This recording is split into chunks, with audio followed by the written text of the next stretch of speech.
فتح مکہ کے دنوں حضور اکرم صلی اللہ علیہ وسلم نے حضرت علی رضی اللہ تعالیٰ عنہ کو طلب فرمایا اور بتایا کہ علی، میں نے نیچے والے سارے بت توڑ دیے ہیں، اوپر والے بت رہ گئے ہیں، وہاں تک میرا ہاتھ نہیں پہنچ پایا۔ تو حضرت علی رضی اللہ تعالیٰ عنہ عرض کرتے ہیں، یا رسول اللہ صلی اللہ علیہ وسلم، میں اس فلسفے کو سمجھ نہیں پایا۔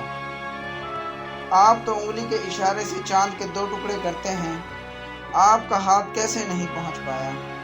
تو حضرت علی عرض کرتے ہیں کہ یا رسول اللہ صلی اللہ علیہ وسلم، آپ میرے کندھوں پر سوار ہو جائیں اور ان بتوں کو بھی توڑ دیں۔ حضور صلی اللہ علیہ وسلم فرماتے ہیں، علی، تم نبوت کا بوجھ نہیں اٹھا سکو گے، تم میرے کاندھوں پر چڑھ جاؤ اور ان بتوں کو بھی توڑ دو۔ حضرت علی کاندھوں پر چڑھ کر بتوں کو توڑنے لگے تو حضور اکرم صلی اللہ علیہ وسلم نے پوچھا، علی کہاں پہنچے؟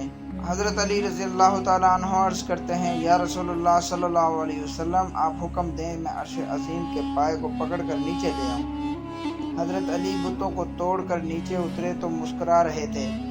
حضور اکرم صلی اللہ علیہ وسلم نے وجہ پوچھی تو بتایا، یا رسول اللہ، عرش معلیٰ سے چھلانگ لگائی ہے لیکن کچھ بھی نہیں ہوا۔ حضور فرماتے ہیں، کیسے کچھ ہو سکتا تھا؟ چڑھایا میں نے ہے جبکہ اتارا جبرائیل امین نے ہے۔ سبحان اللہ۔